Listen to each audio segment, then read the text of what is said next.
복음으로 푸는 마가복음 54번째 시간입니다. 복음으로 푸는 마가복음 54번째. 오늘은 섬기러 오신 예수 그리스도라는 제목으로 하나님의 말씀 증거하도록 하겠습니다. 오늘 말씀은요, 예수님께서 마지막으로 순환 예언을 말씀하신 뒤에 그 다음에 바로 이어지는 상황의 말씀인데요, 예수님께서 이제 예루살렘으로 올라가게 되면 당신이 순환을 당하게 될 것이라는 걸 다시 한번 말씀하시죠. 그런데 아주 구체적인 내용으로 말씀해 주셨습니다. 그럼에도 불구하고 제자들은 그 말씀과 전혀 다른, 전혀 엉뚱한 말과 행동들을 합니다. 순환 당하고 죽임 당하게 될 것이라는 예수님의 말씀을 전혀 알아듣지 못하는 정도를 넘어서 아예 그 말씀에 반대되는 이야기들을 꺼내는 겁니다. 그래서 이 본문을 보고 있자면, 저 개인적인 느낌일 수도 있겠지만, 이 본문을 보고 있자면 마치 소설의 구성 단계에서 클라이맥스 부분이죠. 위기, 절정. 그 위기와 절정부에서 위기, 이게 계속 절정부가 반복되어지는 그런 느낌이에요. 요즘 이제 고구마 전개라고 하잖아요. 막 답답해, 막 너무 답답해요. 그 가슴이 막 답답해지는 그런 마음이 드는 본문이 오늘 말씀이 본문 말씀인데요. 예수님께서 내가 순환당하게 될 거다. 그러나 부활할 거다. 이걸 3번이나 말씀해 주셨습니다. 그러면서 제자들은 그러면 그 순환과 부활의 의미가 뭔지 그걸 찾고 구하는 것이 아니라 오히려 어떻게 하고 있습니까? 혹시라도 지금까지 분위기 좋았는데 뭐가 잘못될까 봐, 그래서 자신들의 어떤 기대와 소망을 무너지게 될까 봐, 그래서 이제 대놓고 요청을 하는 그런 상황이 오는 겁니다. 결론적으로 제자들의 그 어리석은 모습을 보면서 저 같은 인간은 뭐 앞서도 소설 구성 단계가 뭐 얘기도 했지만 그냥 답답함을 느끼게 될 뿐입니다. 그러나 우리 주님은 어떻게 하십니까? 당사자이시잖아요. 지금 본인이 겪고 있음에도 인내하시며 그들의 이야기를 또 들어주십니다. 들어주시고 그리고 하나님 나라의 신비, 진리의 말씀을 아직 못 알아들을 것을 알면서도 그럼에도 불구하고 가르쳐 주시는 게 오늘 본문 말씀인 겁니다. 자, 예수님께서 제자들에게 가르쳐 주시는 그 하늘의 신비, 진리의 말씀이 무엇인지 오늘 우리도 함께 상고해 보도록 하겠습니다. 자, 본문 35절부터 37절까지 말씀 함께 읽겠습니다. 함께 시작. 세베대의 아들 야고보와 요한이 주께 나와 여짜오되 선생님이여 무엇이든지 우리가 구하는 바를 우리에게 하여 주시기를 원하옵나이다. 이르시되 너희가 무엇을 하여 주기를 원하느냐 여짜오되 주의 영광 중에서 우리를 하나는 주의 우편에 하나는 좌편에 앉게 하여 주시옵소서. 자, 순환 예언 말씀이 끝난 직후라고 말씀을 드렸는데요, 말씀이 끝나자 세베대의 아들 야고보와 요한이 주님 앞으로 나옵니다. 그런데 병행구절인 마태복음 20장을 보게 되면요, 야고보와 요한 말고 살로메라는 여자가 앞으로 나오고 있다고 말씀을 하고 있습니다. 그럼 살로메가 누구냐? 살로메는 야고보와 이 요한의 어머니거든요. 그러니까 아마 살로메 그리고 야고보와 요한 이 3사람이 함께 나왔거나 아니면 앞서거나 뒤서거니 나왔거나 그런 상황인 것 같습니다. 그런데 마태복음은 살로메에게 초점을 맞추고 있고 마가복음은 야고보와 요한에게 초점을 맞추고 있는 거예요. 그러니까 이 현장에는 지금 12제자 외에 많은 그 무리들이 함께 있었던 겁니다. 지난주에도 말씀드렸지만 그들과 저희들 이렇게 나눠서 표현하고 있잖아요. 제자들과 무리들. 그러니까 제자단, 주님을 추종하는 제자단들이 단체로 지금 있는 그런 상황이에요. 그런 상황인 거예요. 그런데 예수님의 말씀이 끝나자마자 그 중에서 한 가족이 그 사람들 속에서 당당히 예수님 앞으로 나아오고 있는 그런 모습인 겁니다. 그도 그럴 것이요. 뭐 인간적인 생각일 수 있겠지만 고대 전승에 따르면 예수님이 이 살로메는 예수님의 어머니인 마리아의 동생으로 추정되는 인물입니다. 그러니까 예수님께는 이모가 되는 거죠. 그러니까 그 살로메의 아들들인 야고보와 요한은 예수님의 사촌 동생들로 추정이 되는 겁니다. 추정한다라고 하는 것은 성경에서 명확하게 드러나는 구절이 없기 때문인데, 그런데 예수님께서 십자가 지실 때 마리아와 살로메가 함께 있게 되는데 다른 구절에 보면 마리아와 그의 동생이 함께 있었다 이렇게 표현하고 있거든요. 이걸 통해서 추정하고, 그리고 고대 전승에서는 그들이 이런 친인척 관계라고 이야기하고 있는 것을 추정으로 이렇게 말씀을 드릴 수 있는데, 그러니까 사적 관계에서 좀 더 긴밀한 관계를 가지고 있다라는 거죠. 엄청난 대업을 이루어 나가는 그런 조직 안에서 친인척이 가지는 의미를 이해해 보시면 좋을 것 같습니다. 이렇게 사적 관계에서 예수님과 그 긴밀한 관계이면서 또 예수님은 공생애 중에 야고보와 요한을 좀 더 아끼셨던 것 같습니다. 베드로와 함께 이 야고보와 요한 이 형제를 가까이에 두셨어요. 사역의 중요한 현장마다 함께 데리고 다니셨습니다. 예를 들면 회당장 야이로의 딸을 고치던 그 방에, 긴밀한 그 방에 베드로와 야고보와 요한 이 세 제자만 있었고요. 그리고 변화산 위에서 예수님께서 당신의 신성, 그 주님의 영광스러운 모습을 드러냈었을 때도 이때도 이 베드로, 야고보, 요한 이 세 제자만 있었습니다. 그리고 이제 이후에 겟세마네 동산에 기도하러 가실 때 그때도 오직 이 세 제자만 가까이에 두셨어요. 이처럼 사적인 관계나 공적인 관계에서 독특성이 있기에 그 미루어 보면 아마도 야고보와 요한 그리고 살로메까지 이 사람들에게는 자신들에게 어떤 우선권 같은 게 있다고 생각하고 있었던 것 같습니다. 그래서 예수님께서 지금 엄중한 말씀을 하셨는데 그 말씀이 끝나자마자 돌출 행동을 하고 있는 겁니다. 다른 사람들하고 다르게. 그래서 예수님께 나와 이렇게 말합니다. 무엇이든지 우리가 구하는 바를 우리에게 하여 주시기를 원합니다. 자기들이 원하는 거 들어달라는 거예요. 대놓고. 그러니까 예수님이 그럼 너희가 무엇을 하여 주기를 원하느냐 이렇게 물어보십니다. 그러자 야고보와 요한이 예수님께서 영광의 자리에 오르시면 우리를 그 좌우편에 앉게 해 주십시오 이런 말을 하고 있는 겁니다. 내세의 영생을 말씀하셨어요. 그러니까 내세의 영생을 받으니 그 영광의 천국에서 다른 사람들보다 예수님 옆에 더 가까이 있게 되길 원합니다 이런 말을 하는 게 아니라 이 세상에서 육신적인 하나님 나라, 그 다윗과 같이 하나님 나라를 건설하면 거기에서 높은 자리 한 자리씩 내게 지금 약속해 달라 그런 요구를 하고 있는 겁니다. 지극히 이기적이고 자기 이익을 따지는 그런 모습을 보이고 있는 거죠. 지금 야고보와 요한이 주의 영광 중에서라고 말을 하고 있는데요. 이는 예수님의 순한 예언 말씀을 전혀 이해하지 못하고 있는 그런 모습을 드러내고 있는 겁니다. 지난 경험들을 통해서 예수님이 그리스도이시고 하나님의 아들로서 하나님의 영광을 받을 자라는 것 이건 이제 믿게 됐어요. 여기까지 믿게 됐는데 그런데 그 영광을 이루기 위해서는 그 영광도 영원한 하나님 나라지만 아직 거기까지 이해하지 못하고 있어요. 그리고 그 영광을 위해서는 먼저 죄인들을 위해서 고난 받으셔야만 이루어지는 영광이라는 것 이걸 전혀 지금 이해하지 못하고 있는 그런 모습을 보이고 있는 겁니다. 그런데 예수님은 인내하시면서 성도의 견인이라고 하잖아요. 하나님 오래 참고 이끌어 주신다는 겁니다. 인내하시면서 그들에게 가르침을 주십니다. 자, 38절 40절까지 38절부터 40절까지 말씀 함께 읽겠습니다. 함께 시작.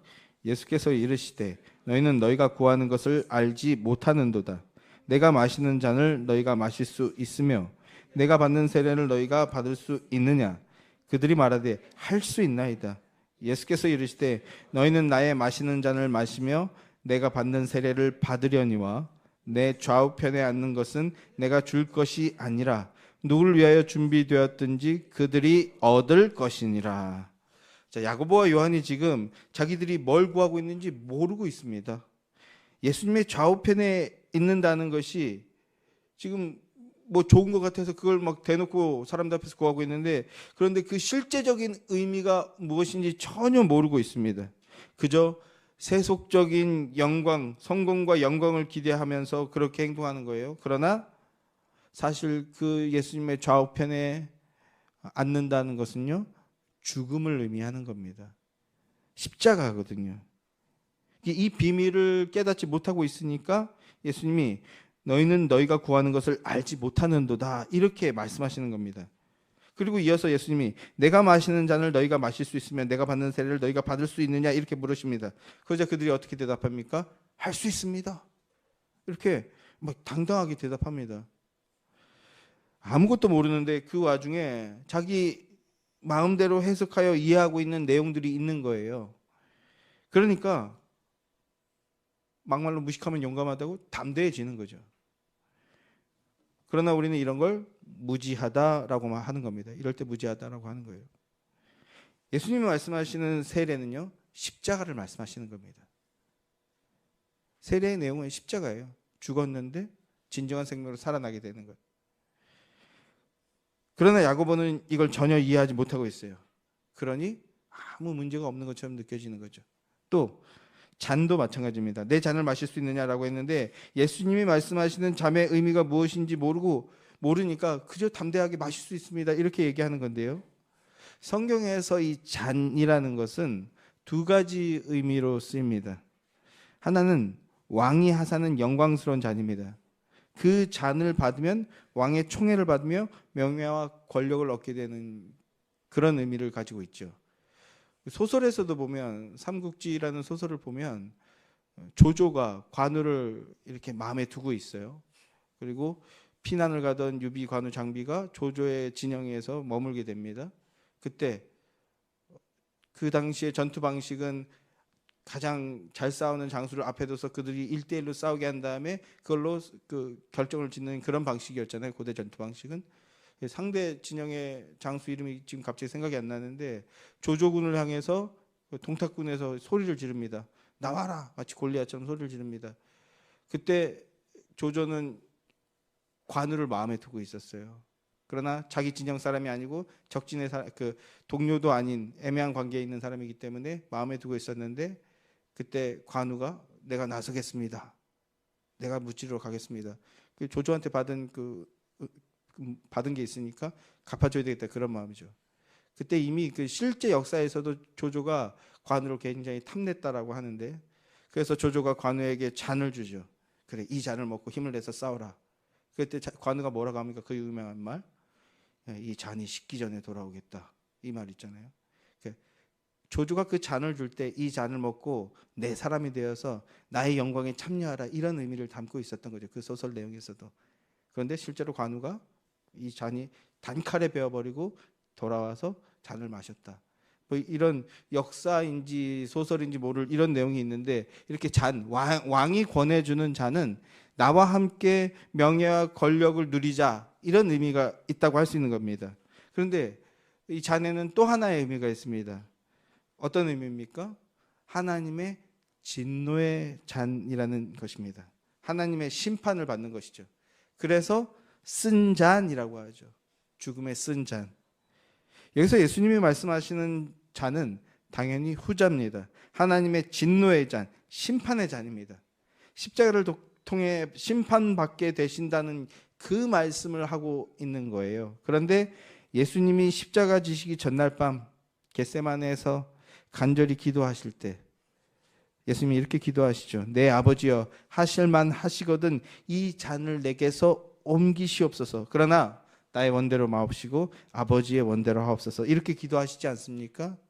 예수님이 말씀하시는 세례와 잔은 바로 십자가 순환을 말씀하고 있었던 겁니다.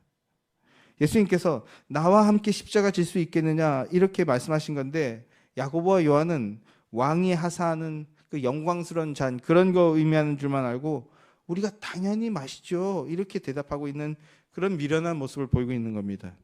이들의 머릿속에는 지금 온통 자기 이익과 자기 영광밖에 없는 거예요. 이 예수님을 통해서 나도 한 자리 하겠다. 나도 세상에서 떵떵거리고 살겠다. 내가 원하는 것 누리겠다. 이렇게 이 마음밖에 없는 겁니다. 예수님을 사실은 성공의 도구로 생각하고 있는 거죠. 이래서 어떻게 주와 함께 영광을 얻겠습니까? 주와 함께 영광을 얻는 자는 주와 함께 십자가를 지는 자입니다. 십자가를 지고 십자가의 길을 걷는 자가 주의 영광을 함께하는 자들입니다. 십자가 없이는 영광도 없는데요. 야고보와 요한은 그리고 제자들은 아직은 그걸 전혀 모르고 있는 모습을 드러내고 있는 겁니다. 사도 바울은 영광받을 성도의 삶에 대해서 이렇게 말씀합니다. 한 구절을 같이 한번 읽어보죠. 로마서 8장 17절 말씀입니다. 자, 함께 시작.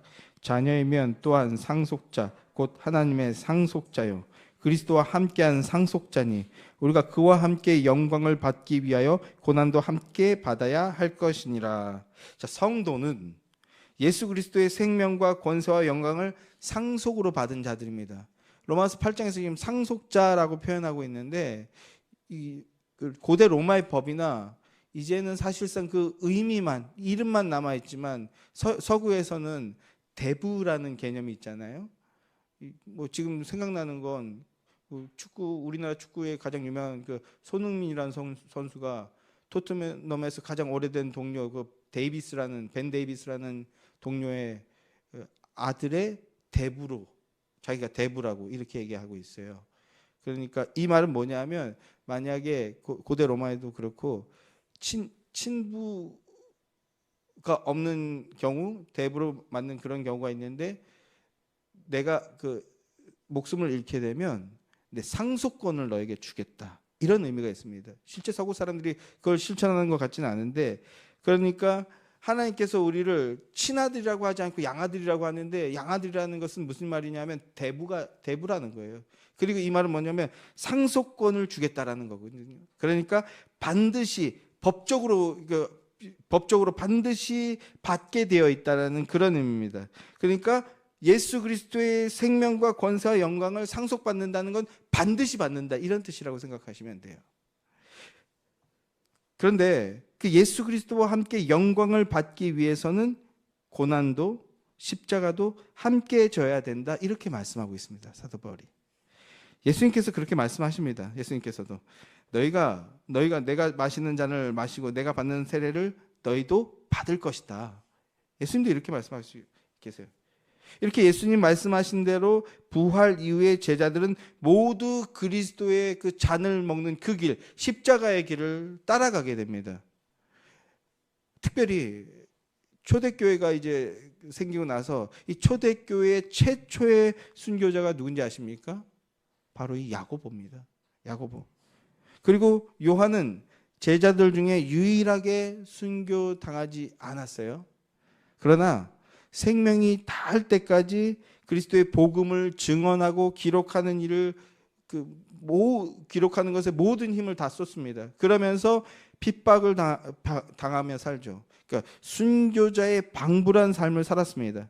이게 바로 하나님 나라 일꾼들의 삶이라는 겁니다. 야고보와 요한뿐 아니라 모든 제자들이 다 이 잔을 마시게 되었던 것처럼 오늘 우리에게도 그 잔은 저와 여러분 앞에 놓여 있습니다.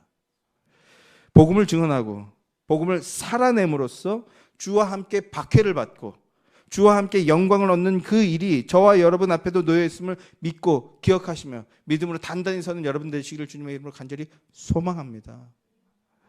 주님께서 너희가 나를 따라오려거든 자기 십자가를 지고 나를 따르라 라고 하셨습니다. 그 십자가는 바로 복음을 믿고 증언하는 삶이요 복음의 가치와 정신을 붙들고 자기를 부인하며 하나님만 높이며 사는 그 삶입니다. 이것은 우리에게 영광의 잔입니다. 영광의 삶이며 삶 속에서 때때로 이 영광이 쓴 잔이 되기도 합니다. 야고보와 요한처럼 엉뚱한 잔을 기대하는 것이 아닌 그리스도 안에서 생명의 영광의 잔을 마시며 따르는 믿음의 복된 자들이 되시길 주님의 이름으로 축원합니다. 40절에서 예수님이 내 좌우편에 앉는 것은 내가 줄 것이 아니라 누구를 위하여 준비되었든지 그들이 얻을 것이니라 이렇게 말씀하는데요. 이 말씀은 내 좌우편에 앉는 것, 즉 그리스도와 함께 영광 받는 것은 수고하고 애쓴다고 해서 되는 것도 아니고 육신적으로, 그리고 내게 청탁하거나 간구한다고 해서 되는 게 아니라는 그런 말씀입니다. 제가 프린트에 기록을 해놨는데 병행 구절인 마태복음 20장을 보면 내 아버지께서 예비하셨다, 마태는 이렇게 기록하고 있습니다. 하나님 아버지께서 택하셔서 복음의 일꾼으로 세우시고 함께 십자가의 길을 걷게 하신 자들에게 예비된 것이다. 하나님이 하시는 것이라는 겁니다. 예수님 좌우편에 앉게 되는 영광의 자리란, 그 영광을 얻은 자란 하나님의 주권적인 택하심 속에 있다는 것인데, 그러니까 우리는 이렇게 얘기하죠. 은혜로 주어지는 것이다, 이렇게 말하게 되는 거죠. 그래서 그 영광 가운데 거하는 자들은 자기가 왜 이런 은혜와 영광을 누리는지 사실 그 이유를 몰라요. 그저 자기에게는 아무 공로가 없다는 것, 이것밖에는 할 말이 없습니다. 그런데 내가 이 생명의 은혜를 누리며 주님과 동행하며 삶을 누린다? 감사와 은혜밖에 없는 거죠. 그래서 더욱 은혜라고 고백하게 되어지는 겁니다. 전적으로 하나님의 은혜로 주어진 것이기에 그 은혜에 감사하며 주님의 그 사랑 안에서 주를 위해 살고자 하게 된다는 겁니다. 지난주에 제가 영광이라는 단어를 다르게 표현하면 행복해지기 원하는 마음이라고 이렇게 말씀을 드렸죠. 내게 생명 주신 이 하나님이 나 때문에 행복해지기 원하는 것, 이겁니다. 값없는 은혜를 일방적으로 받았기에 이제는 나 때문에 우리 주님도 행복해지셨으면 좋겠다. 나 때문에 우리 주님도 기뻐졌으면 좋겠다. 근데 그 주님의 일방적인 은혜의 사랑을 받은 사람은요, 그 마음이 점점 더 커지는 거예요. 점점 더 커지는 거예요. 사랑하는 성도 여러분, 여러분 심령 안에 이 은혜와 영광의 믿음이 더욱 충만해지기를 주님의 이름으로 축원합니다. 자, 야고보와 요한이 담대하게 나와 지극히 육신적이고 미련한 주장을 내놓았지만 예수님은 그들을 따뜻하게 보살피며 오히려 하늘의 신비를 가르쳐 주셨습니다. 그런데 나머지 10명의 제자들이 야고보와 요한이 예수님께 내게 한 자리 약속해 달라 이렇게 청탁하는 듯한 그 모습을 보고서는 화를 냅니다. 득달같이 달려드는 겁니다. 자, 본문 41절부터 44절까지 말씀 함께 읽죠. 시작. 10 제자가 듣고 야고보와 요한에 대하여 화를 내거늘 예수께서 불러다가 이르시되 이방인의 집권자들이 그들의 임의로 주관하고 그 고관들이 그들에게 권세를 부리는 줄을 너희가 알거니와 너희 중에는 그렇지 않을지니 너희 중에 누구든지 크고자 하는 자는 너희를 섬기는 자가 되고 너희 중에 누구든지 으뜸이 되고자 하는 자는 모든 사람의 종이 되어야 하리라. 크고자 하는 자는 섬기는 자가 되고 으뜸이 되고자 하는 자는 종이 되어야 하리라. 자, 야고보와 요한의 그 자리 청탁하는 그 말을 듣고 10 제자들이 화를 냈다고 하는데요. 이들이 화를 낸 이유는 단순하고 인간적으로 생각하면 어떻게 보면 당연합니다. 그들도 야고보와 요한 그들과 똑같은 생각을 가지고 있었던 겁니다. 우리도 저들 못지않게 다 버리고 쫓아왔다. 우리도 저것들보다 더 했으면 되지 못하지 않았다. 그러니 당연히 나도 좌편에, 나도 우편에 앉아야 된다. 이런 생각들을 하고 있었던 겁니다. 그런데 저것들이 먼저 선수를 치니까 더 열받는 거죠. 게다가 모친까지 나대니까 아마 더 열받지 않았을까요? 인간적인 모습이라면. 나머지 10명의 제자들도 그 마음은 주님께서 말씀하시는 고난의 잔이 아닌 이 세상의 영광과 세상의 높은 자리에 그 마음이 있었다는 것이 드러나는 그런 순간인 겁니다. 인간은 누구나 자기의 이름을 내는 걸 좋아합니다. 높은 자리에 앉아 명예와 권력 얻는 것을 누구나 좋아합니다. 혹시 여기 그런 거 싫어하시는 분 계십니까? 없죠. 인간 누구나 그걸 원합니다. 죄악 가운데 있는 타락한 인간에게는 이 명예나 명성이나 권력이 강한 욕망을 일으키는 겁니다. 그런데 이게 그럼 왜 그렇게 되는지 아십니까? 왜 그럴까요, 인간들은요? 그 마음에 만물을 충만하시게 하는 이의 그 충만함, 하나님의 충만함이 사라져 버렸기 때문입니다. 타락한 죄인들의 마음은 하나님의 영이 빠져나가 버린 상태예요. 이 안에 그래서 내면에 큰 구멍이 있습니다. 우리는요. 그래서 이 큰 구멍이 너무나 크니까 불안하고 우울해지는 거예요. 이걸 영의 존재론적 우울감이라고 하는데요. 내 영혼 내면에 생명의 근원이 빠져나가 버렸어요. 그래서 이제는 내가 나를 지켜야 되니까, 그러니까 우울하고 두려워지게 되는 거죠. 그래서 그 내면의 빈 공간에 뭐라도 채워 넣으려고 하는 거예요. 뭐라도 여기가 본능적으로 여기가 비어있으니까 여기에 채워 넣으면 내가 안전해지고 단단해지고 높아지겠지, 이런 기대를 가지고, 그래서 사람들의 칭송이나 유명세 이런 거라도 채워 넣으려고 혈안이 되어 있는 게 바로 타락한 죄인들의 실상인 겁니다. 이렇게 자기 존재와 자기 영광을 위해서 이익을 따지며, 제자들도 이익을 따지며 예수님 앞에서 분노하고 있는 겁니다. 그 분노하는 제자들에게 그래서 예수님이 이렇게 말씀하십니다. 42절 말씀을 보시면, 이방인의 집권자들이 그들의 임의로 주관하고 그 고관들이 그들에게 권세를 부리는 줄 너희가 알거니와 너희 중에는 그렇지 않을지니, 이렇게 말씀하고 있습니다. 제자들의 마음 상태가 이방인 같다, 이런 말씀입니다. 세속적이라는 그런 말씀을 하는 겁니다. 그런데 너희들은 그렇지 않아야 된다, 이렇게 말씀하시는 거예요. 그러면서 너희들은 어떻게 해야 된다라고 말씀합니까? 43절 44절 말씀을 보면, 너희 중에 누구든지 크고자 하는 자는 너희를 섬기는 자가 되고, 너희 중에 누구든지 으뜸이 되고자 하는 자는 모든 사람의 종이 되어야 하리라, 이렇게 말씀합니다. 크고자 하는 자는 섬기는 자가 되고, 으뜸이 되고자 하는 자는 종이 되어야 한다. 어떠십니까? 아멘으로 받아주십니까? 하나님 나라에만 적용되고 세상에는 결코 없는 개념이죠. 세상에는 없는 개념입니다. 이 세상 나라는요, 크고자 하고 높고자 하는 자들이 어떤 수단과 방법을 가리지 않고 쟁취하려고 하면 결국 쟁취할 수 있는 그런 곳이 바로 이 세상 나라입니다. 그런데 하나님 나라에서는요, 그렇게 수단과 방법을 가리지 않는 그 힘이 무용지물이 됩니다. 그리고 오직 섬기는 자, 종된 삶을 사는 자가 높은 지위를 받게 된다는 그 하늘의 신비를 지금 예수님께서 말씀해 주고 계신 겁니다. 하나님 나라에서 높은 지위는 뭐가 높은 지위일까요?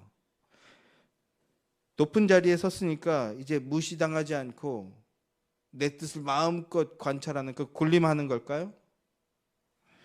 하고 싶은 거 뭐든지 마음대로 하는 걸까요? 그게 하나님 나라에서 크고 높은 자라가 되는 걸까요? 아니죠.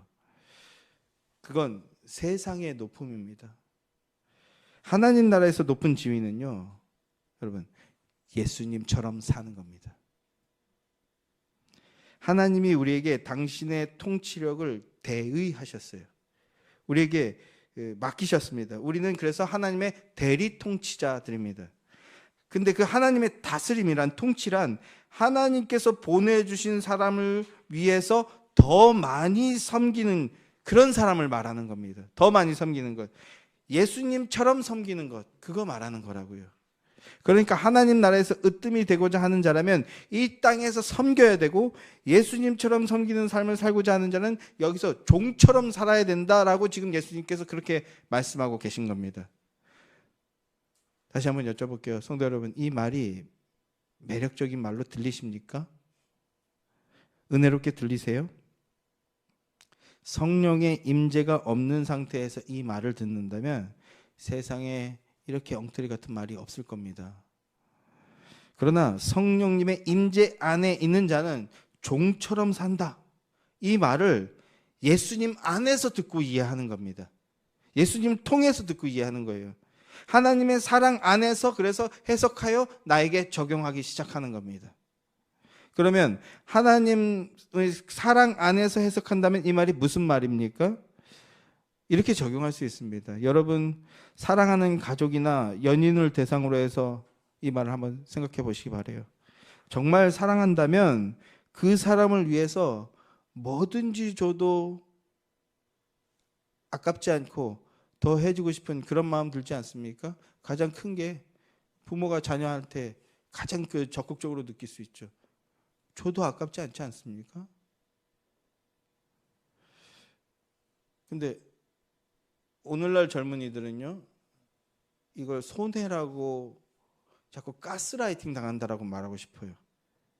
그런 현상이 없는 것은 아니지만 뭐 퐁퐁남, 뭐 김치녀 이런 저속한 표현들 들면서 더 사랑하는 걸 손해라고 유물론적 관념을 자꾸 주입시키고 있는 그런 시대 속에 있습니다. 요즘 정말 더러운 악령의 역사가 우리 젊은이들의 그 마음을 다 무너뜨리고 있는데요. 진정으로 사랑한다면 손해보는 것이 오히려 더 큰 기쁨이 된다는 겁니다. 내 가족이, 내 자녀가, 내 배우자가, 내 연인이 나를 통해서 기뻐하는 것, 그걸 나도 기뻐하게 된다라는 거예요. 그래서 더 사랑하고 섬길 수 있는 기회가 생긴다면 그걸 더 큰 기쁨으로 여기게 된다라는 게 바로 종처럼 산다라는 말의 의미입니다. 성도 여러분, 이게 바로 하나님의 통치를 따르는 자, 그리스도인들의 마음과 정신임을 기억하시기 바랍니다. 하나님 나라에서 큰 자는 섬기는 자가 되고 큰 자이고 으뜸이 되는 자는 하나님 나라의 종이 되는 겁니다. 이게 바로 하나님의 창조 원리이고 천국의 질서입니다. 그래서 예수님이 누구든지 자기 목숨을 구원하고자 하면 잃을 것이요 누구든지 나를 위하여 자기 목숨을 잃으면 찾으리라 라는 이런 역설적인 말씀을 하시는 겁니다. 세상에서는 이런 나라와 이런 원리로 사는 사람을 찾을 수 없습니다. 그래서 하나님께서 택하신 민족이 바로 이스라엘 민족입니다. 이들을 통해서 종되고 으뜸되는 나를 한번 보여주시려고 하신 거예요. 그러나 이들이 하나님의 그 큰 은혜로 해방되고 나라를 세우게 되었지만 그러나 그들이 눈이 뭘 봤습니까? 이방 나라의 그 세속적인 아름다움을 눈으로 보고서는 그것을 흠모하게 됩니다. 그래서 이방 나라와 같이 되어버리죠. 그래서 그 유대인들 중에서 특별히 12명을 또 뽑으셨습니다. 그런데 그들도 지금 나 자의정 시켜달라, 나 우의정 시켜달라 이렇게 이방인 같은 소리를 하고 있는 겁니다. 그래서 너희는 그러면 안 되는데 이방인 집권자 같은 말을 하고 있구나. 예수님이 이런 말씀을 하시는 거죠. 그리고 예수님이 이제 정말 중요한 말씀을 하십니다. 내가 그러한 종의 삶, 섬기는 삶을 내가 살고 있다. 그래서 나를 통하여 너희가 이렇게 살아가게 될 것이다. 이런 말씀을 하십니다. 사랑 안에서 섬기는 자가 으뜸이 되는 것이 하나님의 창조 원리고 하나님 나라의 질서인데 이걸 온 세상이 못하고 있다는 겁니다. 그래서 예수님이 직접 오신 거예요.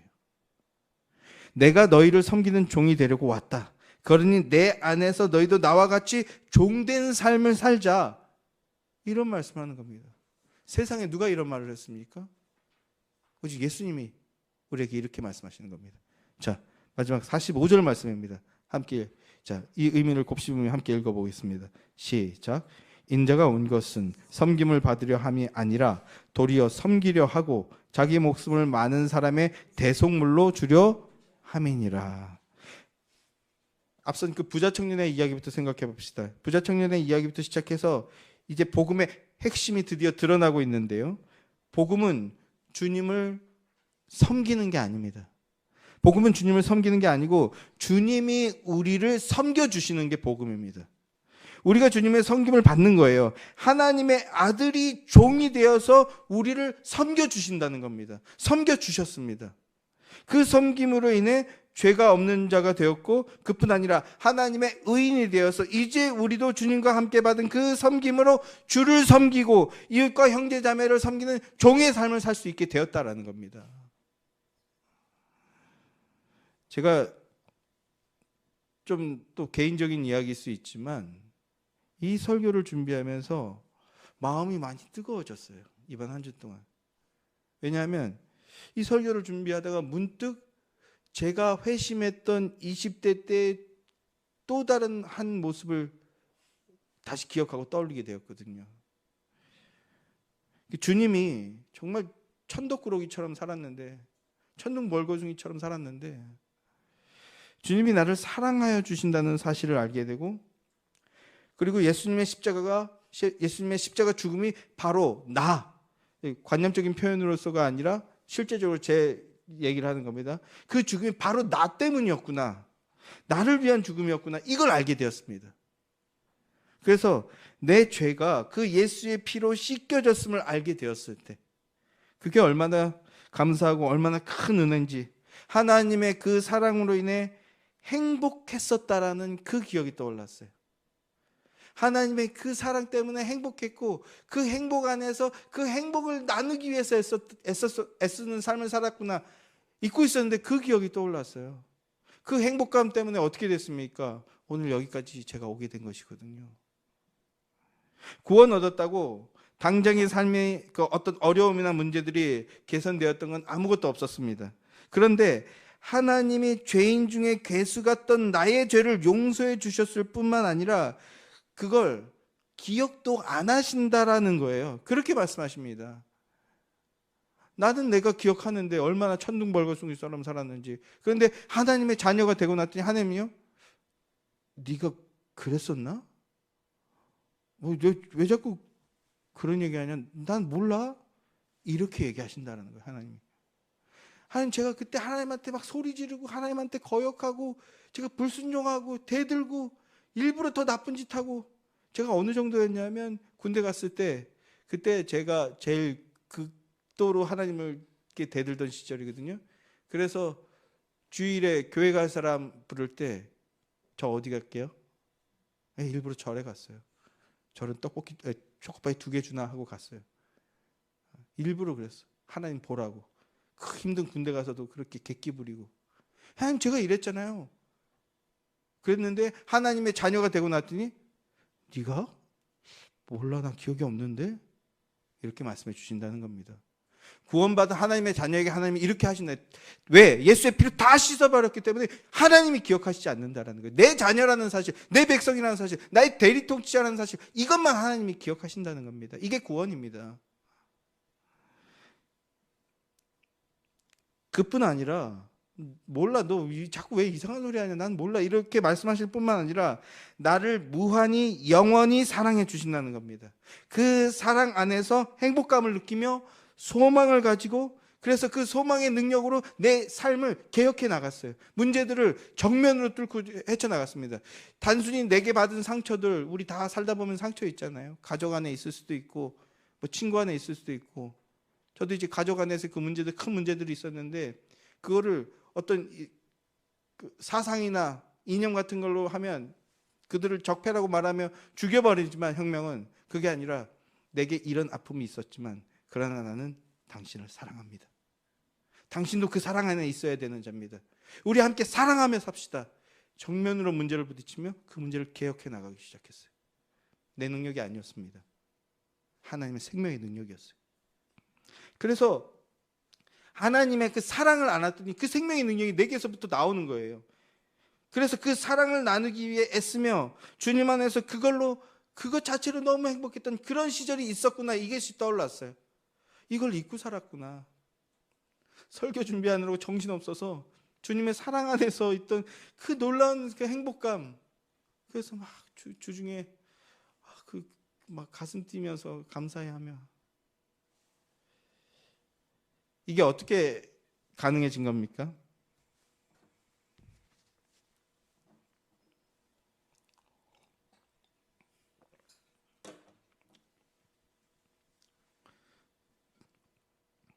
결국 또 제 개인의 간증을 말씀을 드리게 됐는데, 제가 무슨 믿음에 대단한 능력이 있어서 그렇게 된 겁니까? 아닙니다. 이게 어떻게 그렇게 가능해졌냐 하면, 주님이 우리를 위해 가장 낮은 종이 되셨기 때문입니다. 스스로 대속제물이 되어 섬겨주셨기 때문입니다. 예수님이 십자가로 우리를 섬겨주셨기 때문입니다.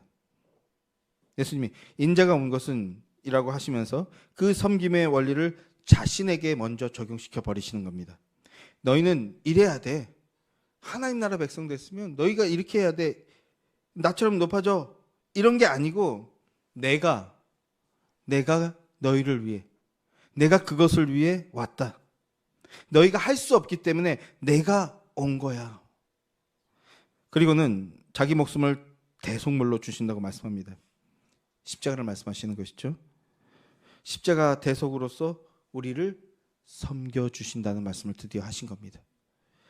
너희를 위해 내가 십자가의 대속물이 될 것이다. 그러면 너희도 나와 같은 섬김의 삶, 종된 삶을 살게 될 것이다. 이렇게 말씀해주고 계신 거라고요. 세상 어디에도 없는 말씀을 하고 계신 겁니다. 이 말씀을 정리하면 하나님의 아들이 이 땅에 오신 목적은 죄인들을 긍휼히 여기십니다. 긍휼히 여기셔서 그리고 그 죄인들을 의롭다함을 얻게 하기 위해서, 그리고 그래서 십자가에서 죽으시기까지 섬기러 오셨다는 그 말씀을 하시고 계신 겁니다. 죄인들을 위해 하늘의 영광 버리시고 이 땅에 오신 예수님, 그게 바로 복음입니다. 십자가에서 자기를 희생하심으로 우리의 죄를 대속하시는 대속제물이 되시는 것, 여러분, 이게 바로 복음입니다. 우리가 주님의 그 섬김을 받는 것, 이게 바로 복음이라고요. 예수님의 그 섬김으로 우리가 구원을 얻었습니다. 할렐루야. 예수님의 그 섬김으로 이제 우리가 참된 삶을 살아갈 수 있게 되었습니다. 그 생명의 사랑 안에서 섬기는 삶을 살아가는 복된 여러분이 되시기를 주님의 이름으로 축원합니다. 하나님의 아들이신 예수 그리스도가 우리를 위해 죽으셨습니다.